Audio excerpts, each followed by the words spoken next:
तुमने महापाप किया है। मैं अग्निहोत्र ब्राह्मण विजय तुम्हें श्राप देता हूं, श्राप।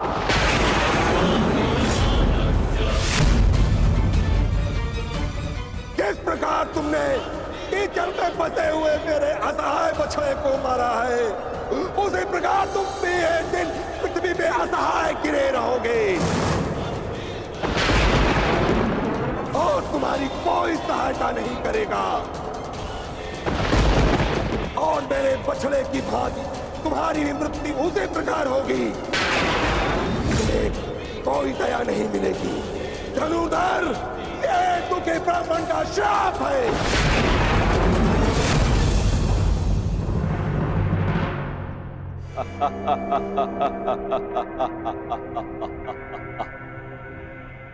सूर्य पुत्र कर्ण, सूर्य पुत्र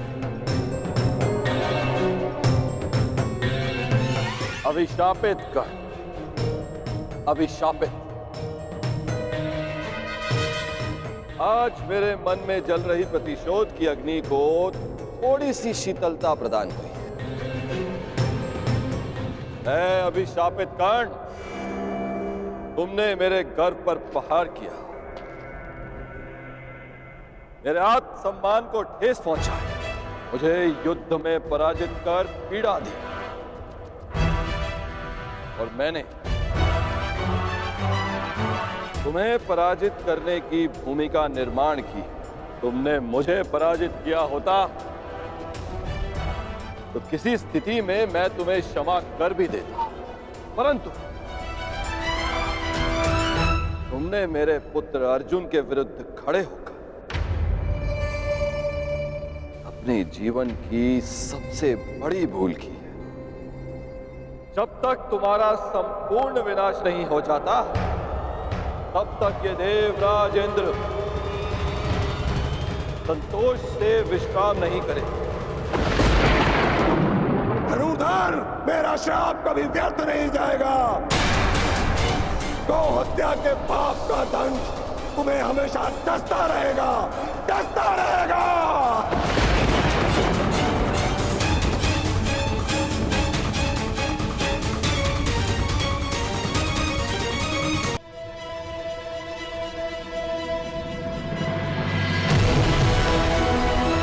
ये इंद्रलोक है अर्जुन,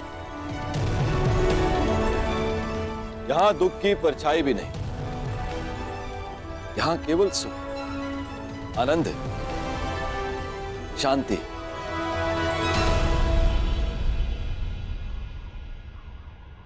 क्षमा कीजिए पितादे, मेरे भाई वहां पीड़ा भोगे और मैं यहां आनंद करूं,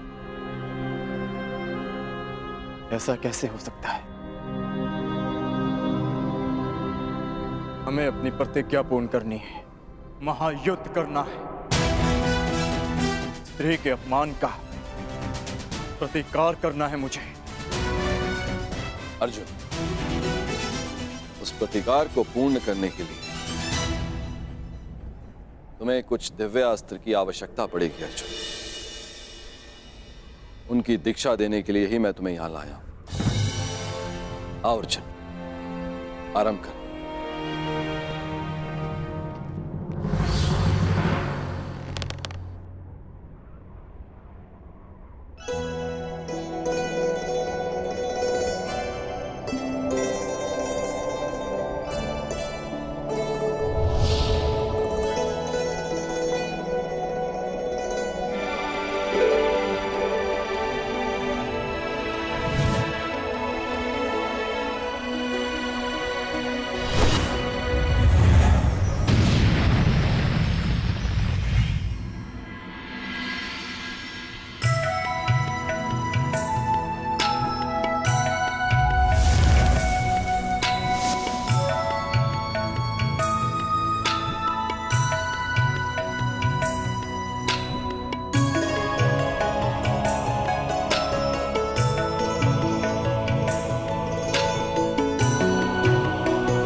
तुम्हें श्राप देता हूँ, श्राप। जिस प्रकार तुमने कीचड़ में फंसे हुए मेरे असहाय बछड़े को मारा है, उसी प्रकार तुम भी एक दिन पृथ्वी पे असहाय गिरे रहोगे और तुम्हारी कोई सहायता नहीं करेगा।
आज एक बार फिर परशुराम का परसा उठा है, क्योंकि घोर अन्याय हुआ है। मेरे शिष्य को अकारणी श्राप दिया गया है। मैं पूरे संसार का सर्वनाश कर दूंगा, मैं ध्वंस कर दूंगा। आज संसार में प्रलय आएगी, नरसंहार होगा। 21 बार इस धरा को क्षत्रिय विहीन कर देने वाला परशुराम एक बार फिर इस धरा को मानव विहीन कर देगा।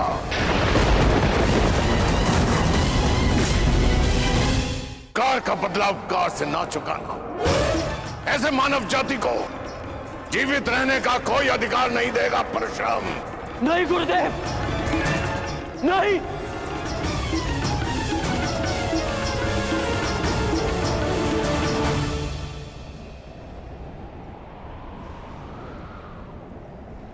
ऐसा अनर्थ मत करिए गुरुदेव, शांत हो जाइए।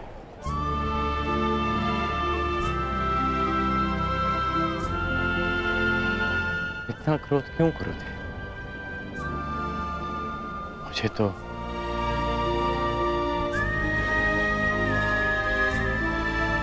श्राप और उपेक्षा का अभ्यास सा हो गया है, और एक श्राप थोड़ी ना मिला है मुझे। मेरा जीवन तो प्रारंभ से अभिशप्त रहा है, और आपने भी तो मुझे श्राप दिया है गुरुदेव। मैं जमदग्नि पुत्र परशुराम तुम्हें श्राप देता हूँ। मेरे द्वारा दिए गए दिव्यास्त्रों का आवाहन नहीं कर पाओगे, ये मेरा श्राप है। उसी अपराध की अग्नि में तो परशुराम अभी तक जल रहा है पुत्र। ऐसा कहकर मुझे पाप का भागी ना बनाए। मां की मार और गुरु की फटकार, जीवन में इससे बड़ा प्रसाद नहीं हो सकता। और वैसे भी गुरुदेव, कोई भी श्राप और कोई भी पीड़ा मेरे भाई शोम की मृत्यु से अधिक नहीं हो सकती। मुझे परिवर्तन चाहिए, न्याय चाहिए, समानता चाहिए गुरुदेव।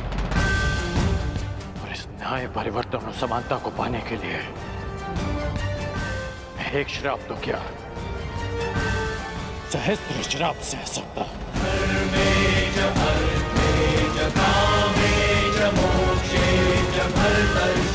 और कोई श्राप आपके इस शिष्य को अपने लक्ष्य से, अपने कर्म पथ से हटा नहीं सकता गुरुदेव।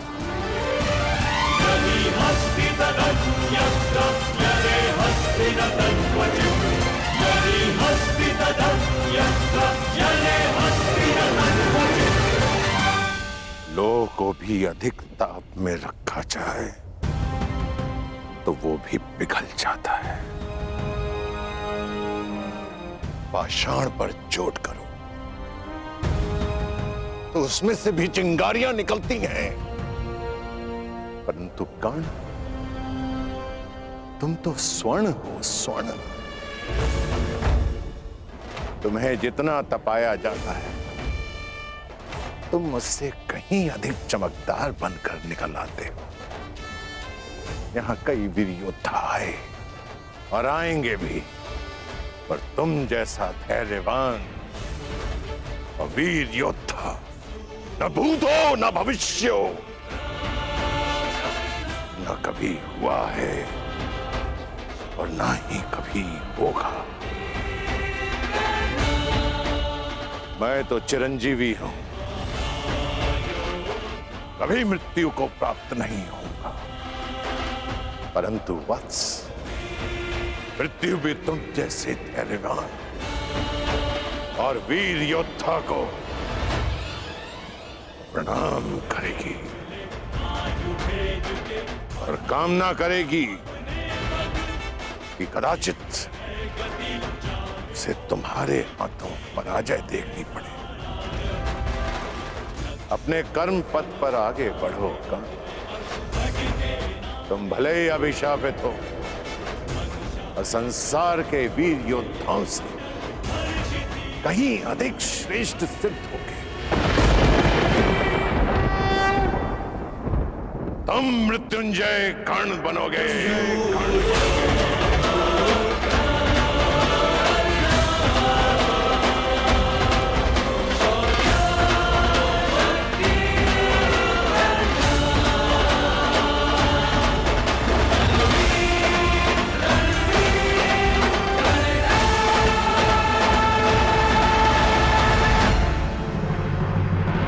अभिशापित हो और संसार के वीर योद्धाओं से कहीं अधिक श्रेष्ठ सिद्ध होगे। तुम मृत्युंजय कर्ण बनोगे, मृत्युंजय कर्ण बनोगे।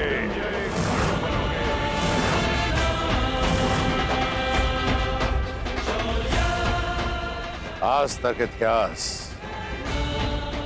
मनुष्य को मिले वरदान को स्मरण करते आया है, परंतु तुम्हारा श्राप वरदान से कहीं अधिक स्मरणीय रहेगा इतिहास में। जो महायुद्ध होगा उसमें तुम्हारा श्राप सबसे अधिक स्मरणीय रहेगा। मनुष्य वरदान पाकर भी विजय पथ की ओर नहीं बढ़ पाते, परंतु तुम अभिशप्त होकर भी निर्भय विजय पथ पर आगे बढ़ोगे कर्ण।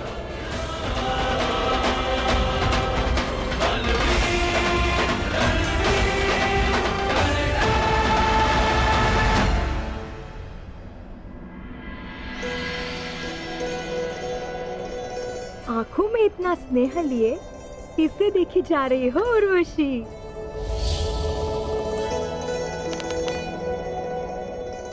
उस वीर को क्या तेज है उसके मुख पर और बाजुओं में कितना बल।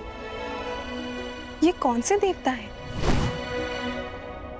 ये देवता नहीं, ये देवराज इंद्र के पुत्र है, अर्जुन। अर्जुन?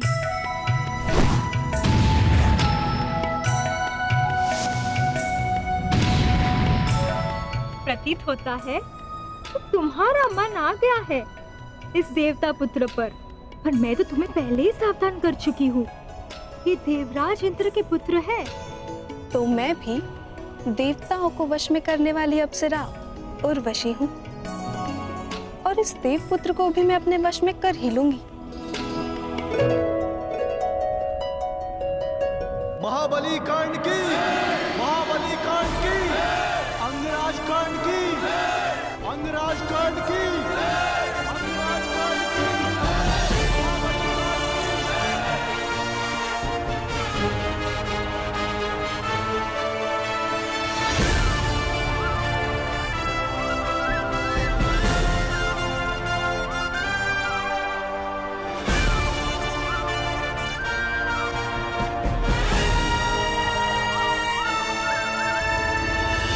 पिता महाराज, हस्तिनापुर ने आज दिग्विजय प्राप्त कर ली है, परंतु यह विजय मेरे मित्र अंगराज कर्ण की है। इसके दृढ़ निश्चय, इसके बाहुबल और इसके बाणों की धार ने हस्तिनापुर को आर्यव्रत का सर्वश्रेष्ठ साम्राज्य बना दिया है। मुझे यह बात कहने में कोई संदेह नहीं कि जिस प्रकार हस्तिनापुर पितामह भीष्म का सम्मान करता है, आज उसी प्रकार मैं दुर्योधन अपने मित्र कर्ण का सम्मान करता हूं।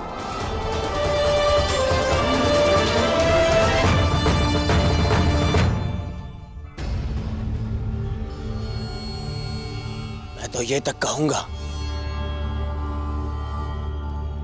कि मेरा मित्र कर्ण है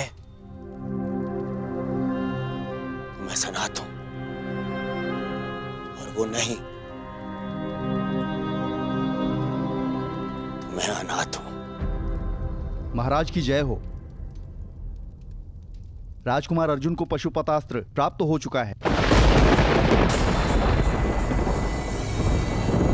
और देवराजेंद्र उन्हें अपने साथ स्वर्ग ले गए हैं।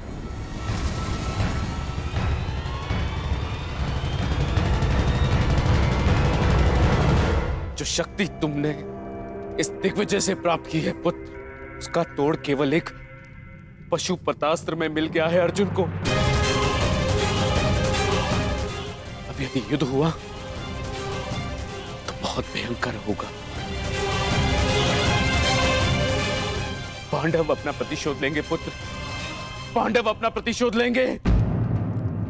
तो हम क्या युद्ध से भयभीत हैं पिताश्री? नहीं, मैं युद्ध से भयभीत नहीं हूं पुत्र। मैं उन प्रतिज्ञा से भयभीत हूं जो उन पांडवों ने ली है। मैं देख नहीं सकता पुत्र, परंतु 12 वर्षों से हर रात्रि मेरे स्वप्न में मुझे द्रौपदी का वो श्राप सुनाई देता है। ऐसा प्रतीत होता है कि जैसे वो अग्निसूता अपने दोनों हाथों में अग्नि लिए हस्तिनापुर की ओर बढ़ रही है पुत्र। वो किसी भी क्षण हम सबको भस्म कर देगी, भस्म कर देगी। हमारे पास भारत की सबसे बड़ी सेना है। ये भयभीत होने का समय नहीं है। तो ये उत्सव मनाने का भी समय नहीं है पुत्र। मैं ये युद्ध होने नहीं दे सकता। पांडवों का वनवास समाप्त होने वाला है पुत्र। कुछ करो, गुप्तचर भेजो, यदि आवश्यकता पड़े तो स्वयं जाओ, परंतु उन पांडवों का अज्ञातवास प्रारंभ होते ही उन्हें पकड़कर वनवास भेज दो। हस्तिनापुर और मेरे पुत्रों की सुरक्षा के लिए उन पांडवों का सदा के लिए वनवासी हो जाना ही अधिक श्रेयस्कर है पुत्र। महाराज अब व्यर्थ में भयभीत हो रहे हैं। हमारे पास विशाल सेना है। भारत के सभी महारथी या तो हमारे मित्र हैं या हमारे अधीन। हमारे पास योग्यता है, इतना बल है, फिर क्यों ना करें युद्ध? क्यों न संसार को सिद्ध कर दे कि हस्तिनापुर ने पांडवों का राज्य बल से जीता है, युद्ध के छल से नहीं। माना सभी महारथी तुम्हारे अधीन है कर्ण, परंतु मैं भाग्य को भी अपने पुत्र के अधीन होते देखना चाहता हूं। मैं भाग्य को कोई अवसर नहीं देना चाहता और ना ही उन पांडवों को।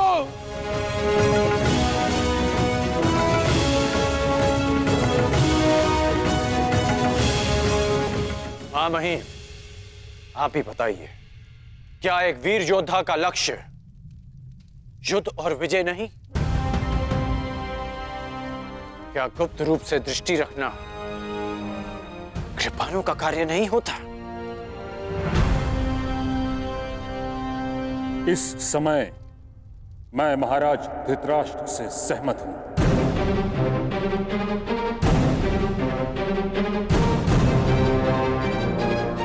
हमें शीघ्र ही पांडवों का पता लगाकर उन्हें पुनः वनवास पर भेज देना चाहिए।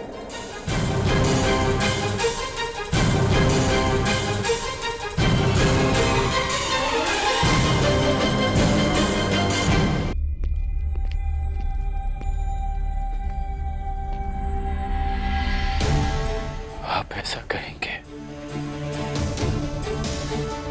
ये तो मैं स्वप्न में भी नहीं सोच सकता था मामाई। गंगा की धारा को अपने बाणों से रोक देने वाले भीष्म, गुरु परशुराम से अपराजय रहने वाले भीष्म, आज युद्ध से भयभीत हो गए। अंगराज कर्ण, तुम एक योद्धा हो, यह भली भांति जानते हो कि सर्वश्रेष्ठ युद्ध वही है जो कभी हो ही ना। महाराज धृतराष्ट्र ने जो निर्णय लिया है वही उचित है। मैंने हस्तिनापुर की सुरक्षा का प्रण लिया है, जिसमें हस्तिनापुर की निर्दोष प्रजा के साथ साथ उसकी सेना भी सम्मिलित है। सबके पास मेरी भांति इच्छा मृत्यु का वरदान नहीं। यदि बिना युद्ध के वो सुरक्षित रह पाते हैं तो यही श्रेष्ठ है और इसमें कोई अन्याय नहीं, क्योंकि नियम यही था, यदि अज्ञातवास में पांडव पहचाने गए तो उन्हें पुनः वनवास पर जाना होगा। परंतु मैंने 12 वर्षों तक जो शक्ति एकत्रित की है वो युद्ध के लिए की है, हस्तिनापुर की सुरक्षा के लिए की है। शक्ति की सृजन का अर्थ ये नहीं कि उसे यूं ही व्यर्थ जाने दिया जाए। तुम्हारे एक अधूरे द्वंद्व को पूर्ण करने के लिए हस्तिनापुर के अस्तित्व की बलि नहीं दी जा सकती।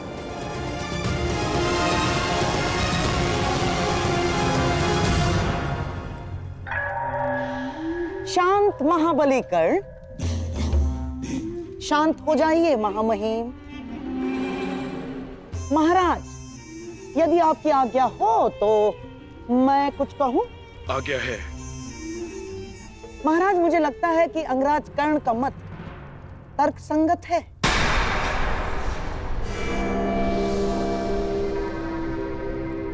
हमें युद्ध के लिए प्रस्तुत हो ही जाना चाहिए महाराज, क्योंकि यही योद्धाओं के लिए उचित होगा।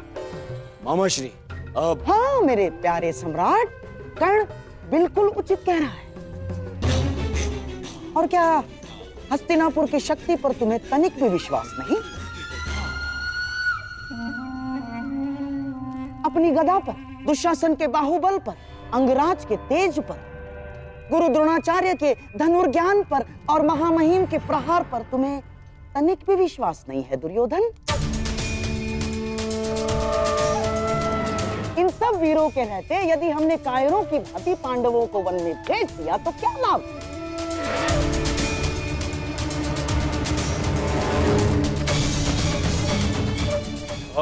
मेरी बात समझो मेरे प्यारे सम्राट। कर्ण उचित कह रहा है।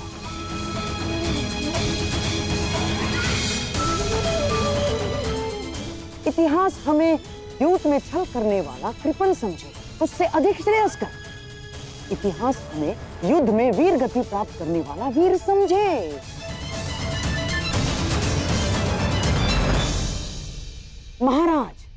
क्या आप अपना नाम इतिहास में एक भयभीत पुत्रमोही सम्राट के रूप में लिखवाना चाहेंगे?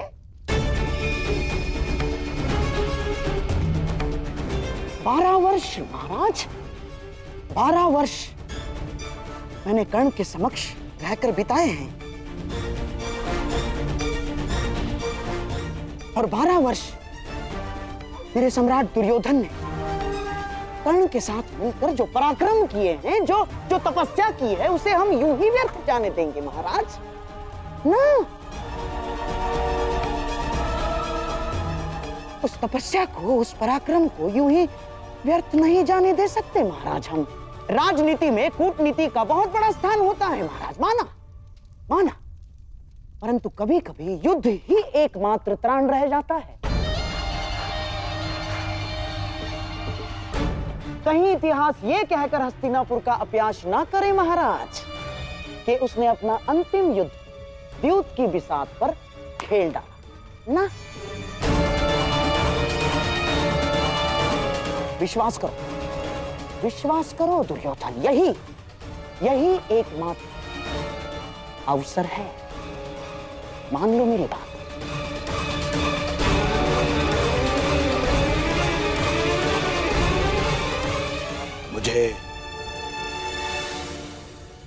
मुझे स्वीकार है।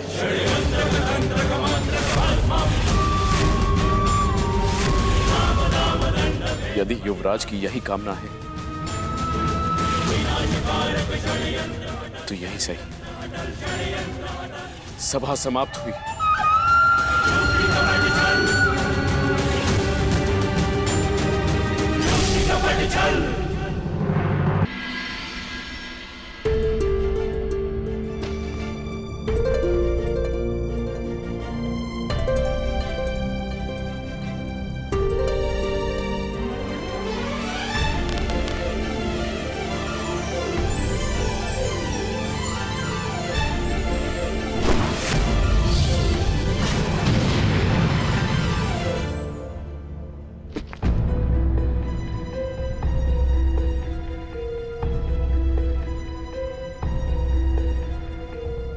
मेरा तुनीर कहाँ गया?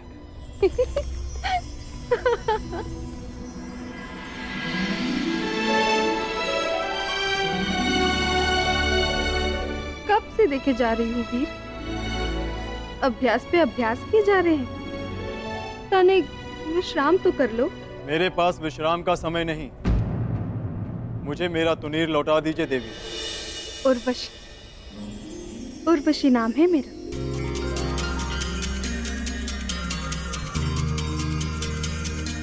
देवलोक की प्रधान अप्सरा हूँ मैं। हम स्वर्ग भ्रमण पर जा रहे हैं, आप भी चलिए। क्षमा चाहता हूँ देवी, मैं यहाँ स्वर्ग भ्रमण के लिए नहीं आया। मैं यहाँ इसलिए आया क्योंकि मुझे कुछ पापियों को नरक का मार्ग दिखाना है। शीघ्र अपना अभ्यास समाप्त करके मुझे अपने भ्राताओं के पास जाना है।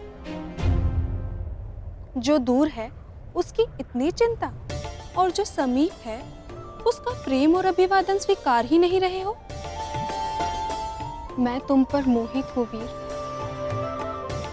मुझे प्रेम दान करो, मेरे मन की अग्नि को शांत करो। क्षमा कीजिए देवी, मैंने 13 वर्ष का ब्रह्मचर्य व्रत लिया है। प्रणीपा।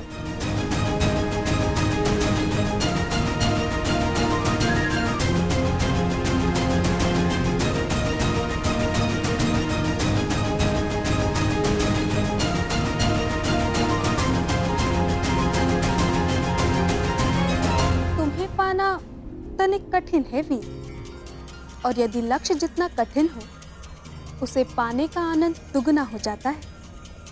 आपको अपना ब्रह्मचर्य व्रत तोड़ना ही होगा।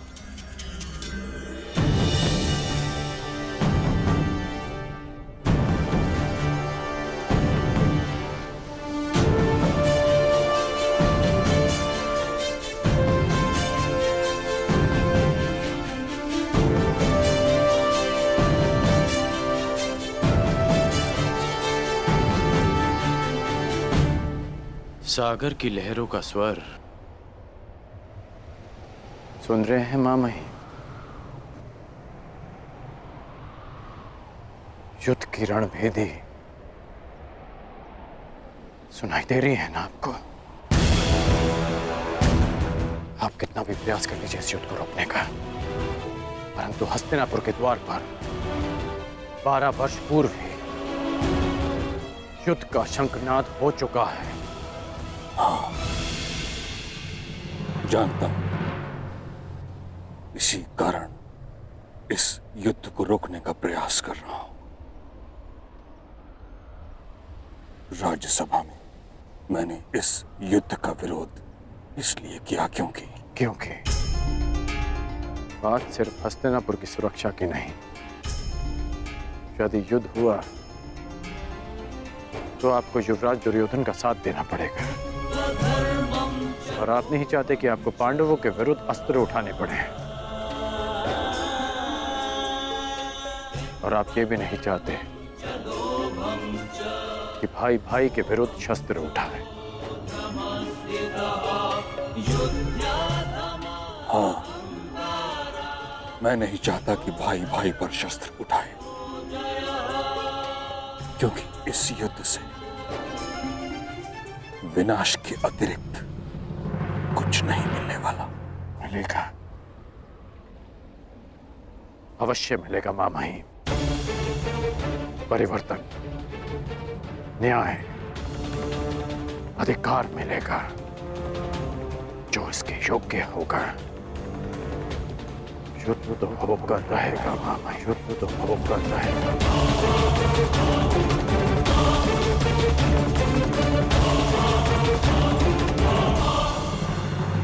युद्ध से विनाश के अतिरिक्त कुछ नहीं मिलने वाला।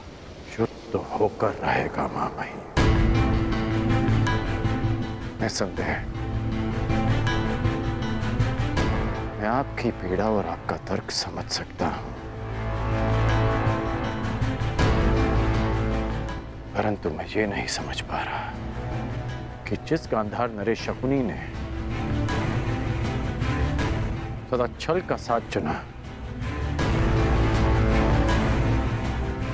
वो आज युद्ध का समर्थन कैसे कर रहा है? क्या वो कोई और षड्यंत्र तो नहीं रच रहा? इतने वर्षों से मेरे सते रहकर भी तुम मुझे समझ नहीं पाए।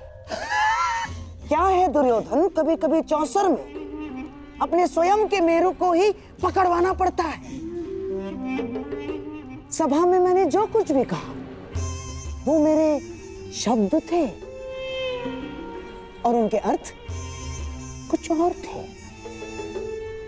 जैसे हाथी के दांत खाने के कुछ और दिखाने के कुछ और। हम पांडवों को अज्ञातवास में ही पकड़ लेंगे ताकि युद्ध की नौबत ही ना आए। तो फिर जब पिताश्री आदेश दे रहे थे, आपने उसका विरोध क्यों किया?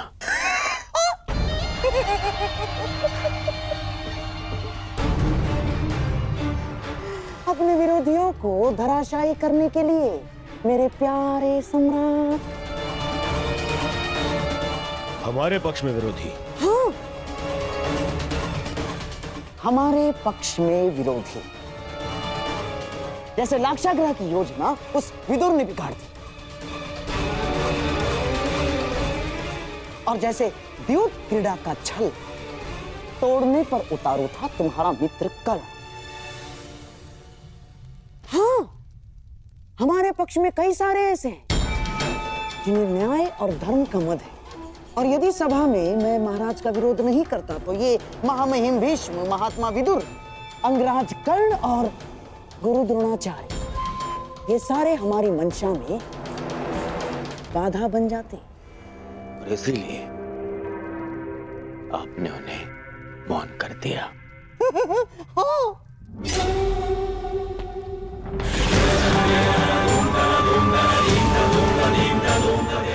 परंतु इन पांडवों का क्या? हाँ, पांडवों का क्या होगा? वो तो बेचारे वनवासी ही रहेंगे दुर्योधन। अज्ञातवास में जाने से पूर्व हम उन्हें पकड़ लेंगे।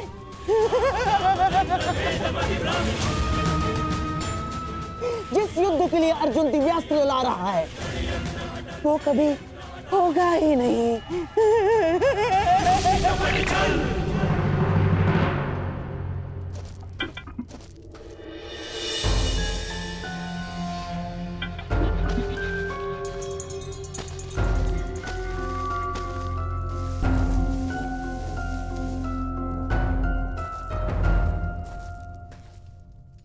आर्य, ये सब कहाँ जाने का प्रबंध हो रहा है? वनवास समाप्त होने को है पांचाली, और कौरव मूर्ख नहीं है। वो प्रत्येक क्षण हम सब पर दृष्टि रखे हुए हैं। वो पूरा प्रयास करेंगे कि अज्ञातवास प्रारंभ होते ही वो हम सबको पकड़ सके, परंतु हमें उन्हें ऐसा कोई अवसर नहीं देना है पांचाली। अज्ञातवास आरंभ होने से पूर्व हमें किसी गुप्त स्थान के लिए प्रस्थान करना होगा पांचाली। परंतु आर्य अर्जुन के बिना वो वहां अपने लिए नहीं, हम सबके लिए दिव्य अस्त्र प्राप्त करने गए। हम सबके लिए तपस्या करें ताकि हम अपने अपमान का प्रतिशोध ले सकें। आप उन्हें छोड़कर कैसे जा सकते हैं? मैं भी अर्जुन को छोड़कर यहां से नहीं जाना चाहता हूं पांचाली, परंतु इस समय यहां से निकलना अत्यंत आवश्यक है।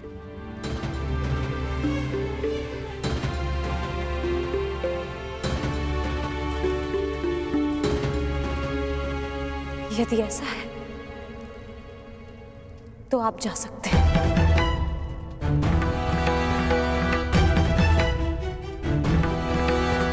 परंतु मैं आर्य अर्जुन के बिना यहां से नहीं जाऊंगी।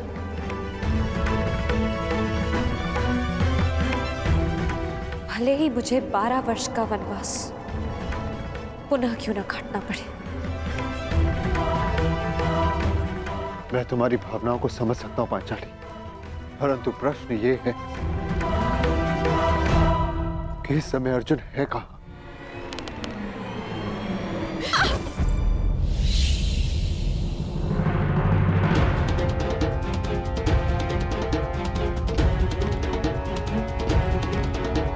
देवी, देवी, देवी उर्वशी, आंखें खोलिए, आंखें खोलिए देवी।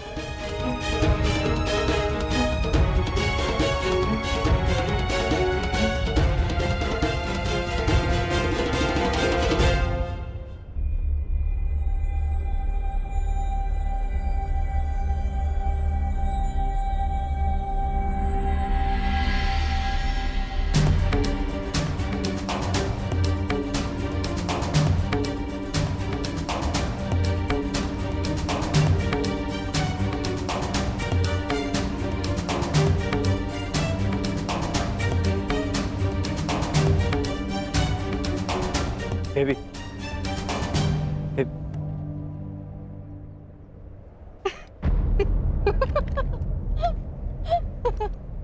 आप हंस क्यों रहे हैं?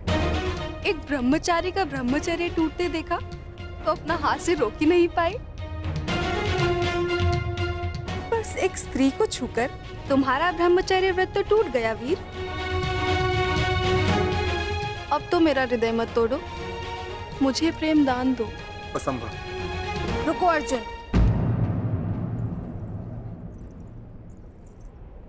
दिव्यास्त्र पाने आए थे, वो तो तुम्हें मिल गया। अब यदि साथ में मेरा प्रेम भी मिल रहा है तो उसे छोड़ने की मूर्खता क्यों?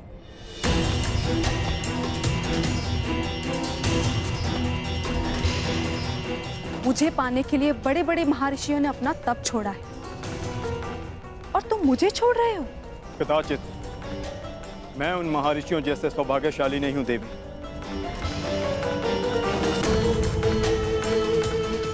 मुझे केवल महायुद्ध की रणभेरी सुनाई देती है। अपने बाणों से शैया पर लेटे शत्रु के शव दिखाई देते हैं। सावधान अर्जुन, तुमने स्वर्ग की सबसे सुंदर अप्सरा की कामना पूर्ति करना अस्वीकार किया है। मैं तुम्हें श्राप देती हूँ अर्जुन कि तुम इसी क्षण जीवन भर के लिए नपुंसक हो जाओगे।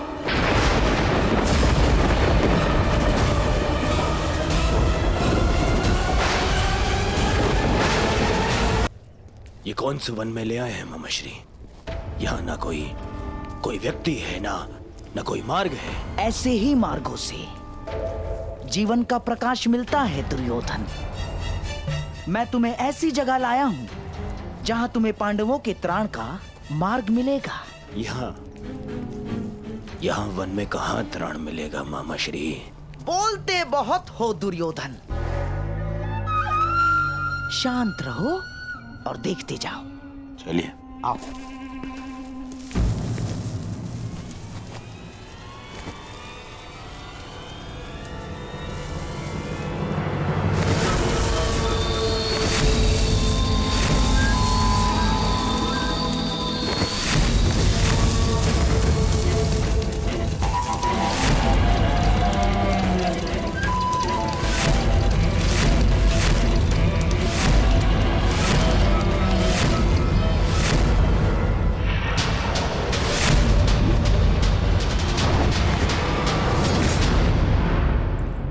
रुकिए। शाप देने से पूर्व आपने मेरे अस्वीकार करने का कारण नहीं जाना, परंतु मैं आपको बताना चाहूंगा।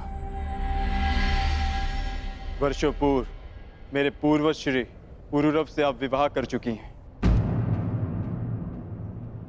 इस नाते आप मेरी माता समान हैं।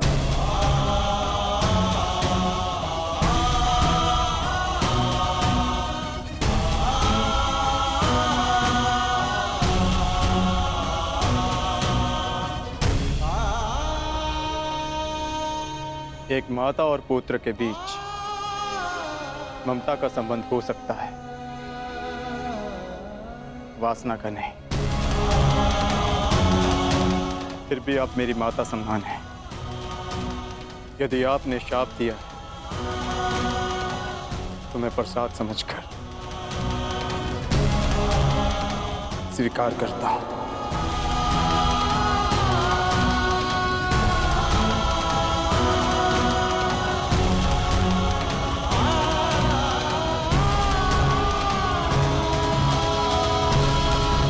मुझसे अनजाने में ये कैसा पाप हो गया देवराज? अब क्या किया जाए? श्राप को वरदान में परिवर्तित किया जा सकता है उर्वशी। मेरी इच्छा है कि तुम इस श्राप को वरदान में परिवर्तित करो।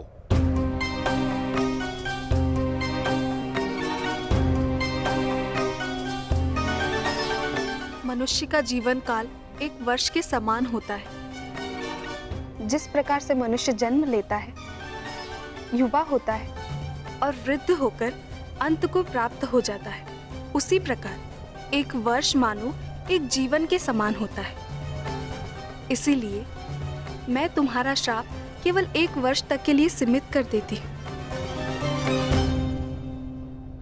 ये मेरा आशीर्वाद है अर्जुन कि जिस प्रकार से मनुष्य को जीवन के अंत में उसका लक्ष्य मिलता है, तुम्हें भी इस श्राप के अंत में तुम्हारा लक्ष्य मिल जाए। और जिस वर्ष भी तुम इस श्राप को भोगना चाहो, तुम्हारी इच्छा अनुसार तुम इस श्राप को भोग सकते हो।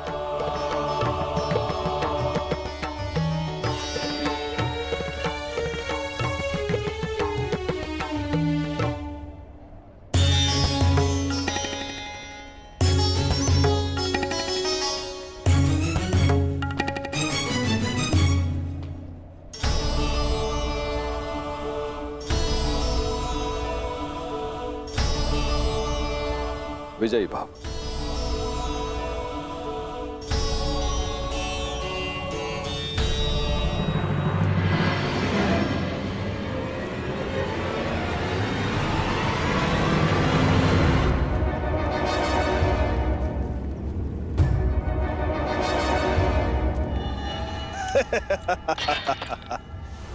जयद्रथ अपने साले और मामा ससुर गांधार नरेश का स्वागत करता है।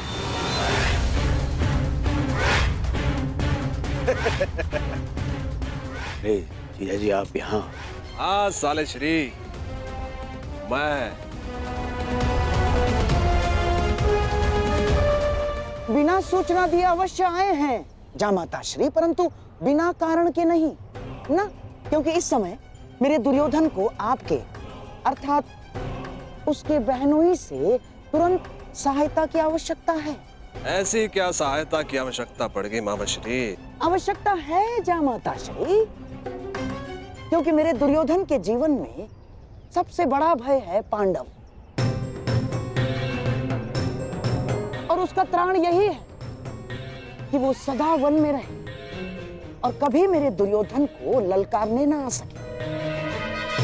तो मैं इसमें क्या सहायता कर सकता हूँ? आप ही सहायता कर सकते हैं जामाता श्री, और कौन कर सकता है? पांडवों को अज्ञातवास में पकड़ना है। अब हमसे तो वो सावधान रहेंगे, परंतु ये सोच भी नहीं सकते कि उनको पकड़वाने का काम हम आपसे करवा रहे हैं। मेरे पास एक योजना है जिसमें मैं और तुम, हम दोनों पांडवों के समक्ष रहेंगे, उनके सामने रहेंगे, और वो लोग हमारी दृष्टि से बचने के प्रयास में आपकी ओर से असावधान रहेंगे, और ऐसे में आप पांडवों की दुर्बलता पर प्रहार करोगे, उस सूत्र पर जिसने उन्हें एक किया है।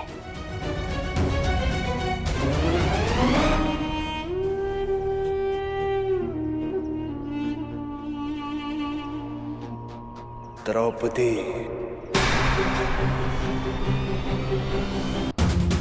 और भी कोई बाधा है मेरे मार्ग में?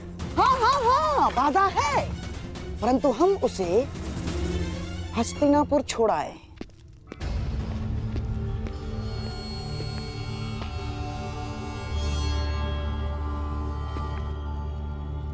युवराज दुर्योधन कहाँ गए? उनसे युद्ध के प्रबंध के लिए बाकी राजाओं को निमंत्रण देने के लिए आज्ञा पत्र लेना था। कहाँ गए वो?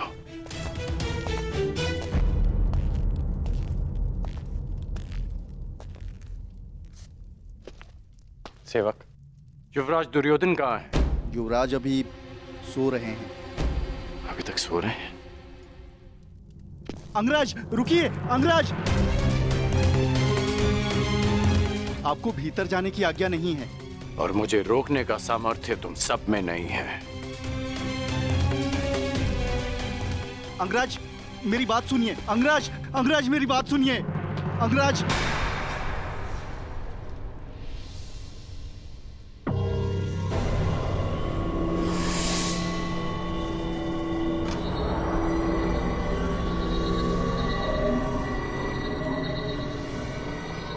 कहाँ है युवराज? मैंने पूछा कहाँ है युवराज? वो सूर्योदय से पहले गांधार नरेश के साथ निकल गए। आदेश था किसी को कुछ न बताया जाए। मुझे क्षमा कर दीजिए अंगराज।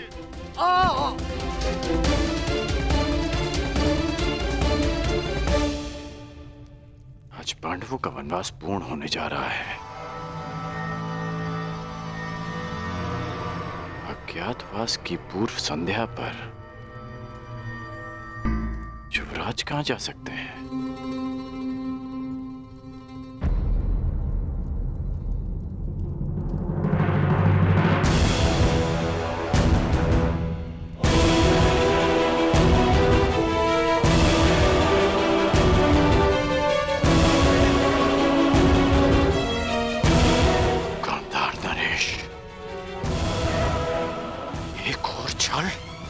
ध्यान रहे जामाता श्री, पांडव किसी भी परिस्थिति में अज्ञातवास में ना जाने पाए। चिंता मत करिए गांधार नरेश, पांडव सदा ही वनवासी रहेंगे। कोई भी पांडवों का त्राण नहीं कर पाएगा। कल सूर्यास्त होते ही पांडवों की आशा भी अस्त हो जाएगी। कुछ भी हो जाए, परंतु पांडवों का अज्ञातवास पूर्ण होना चाहिए ताकि वीरों के भांति मैं पांडवों को युद्ध में हरा सकूं।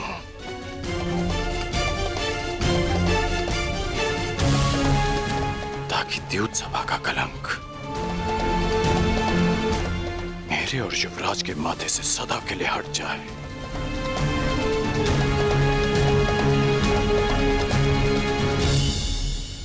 कल सूर्यास्त से पूर्व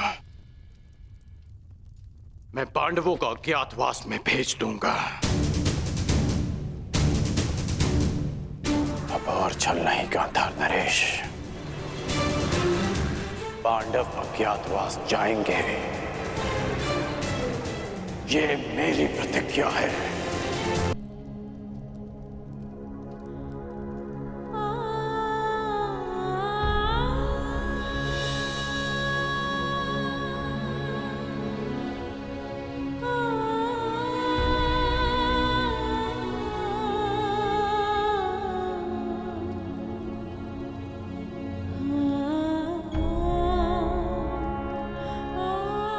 हे प्रभु, मेरे पुत्रों की वनवास की अवधि समाप्त होने वाली और अब उन्हें अज्ञातवास में प्रवेश होना है।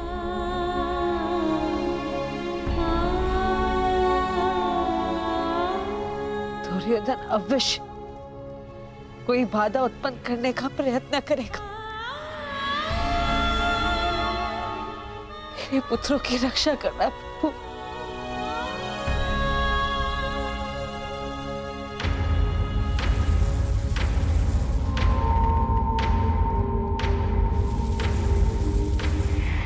आज्ञा दीजिए ज्येष्ठ, क्या निर्णय लिया है आपने?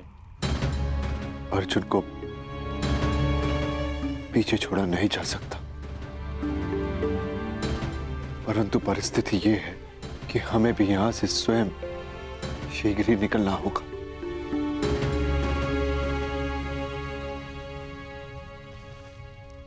पांचाली, अज्ञातवास प्रारंभ होने में बस कुछ ही प्रहर शेष है। हमें यहां से प्रस्थान करना होगा, क्योंकि दुर्योधन हर संभव प्रयास करेगा कि अज्ञातवास में प्रवेश करते ही वो हमें पकड़ ले, और इसका परिणाम पुनः 12 वर्ष का वनवास। समझने का प्रयास करो पांचाली।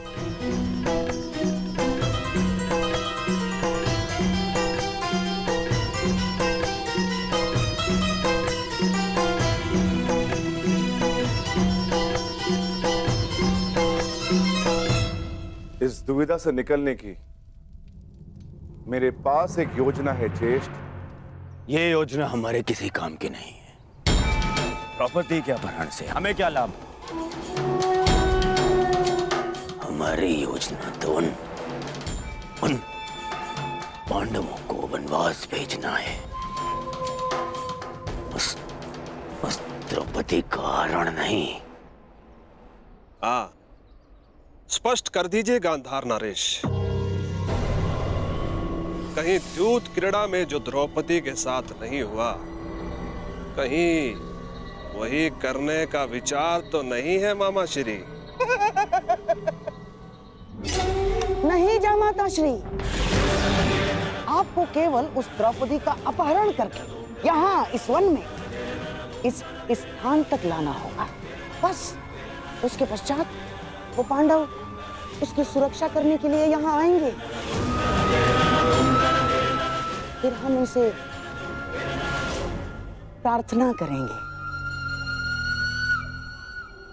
याचना करेंगे कि हे धर्मराज, हमें क्षमा कर दो। हमें क्षमा कर दीजिए धर्मराज, हमसे बहुत बड़ी भूल हो गई। हमसे बहुत बड़ी भूल हो गई ना, हमें ऐसा नहीं करना चाहिए था।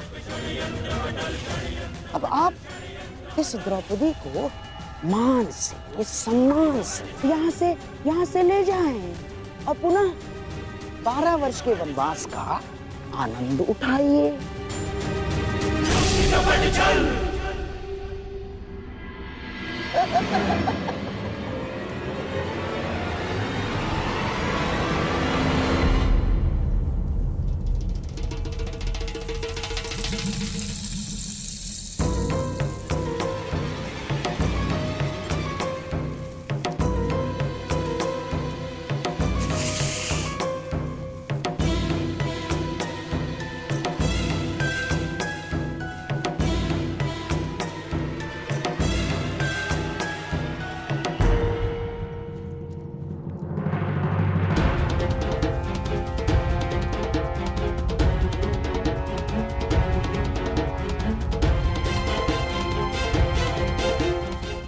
पांडवों को जाना तो था ही, परंतु ये भीम विपरीत दिशा में क्यों जा रहा है?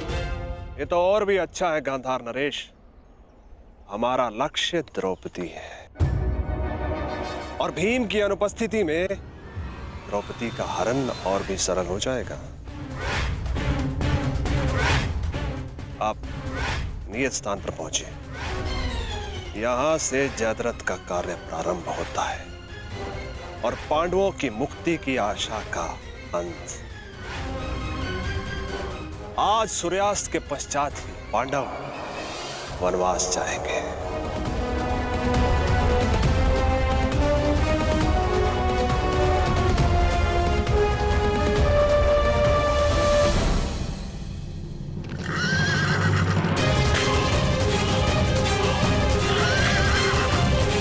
अब जो होगा बल से होगा, छल से नहीं।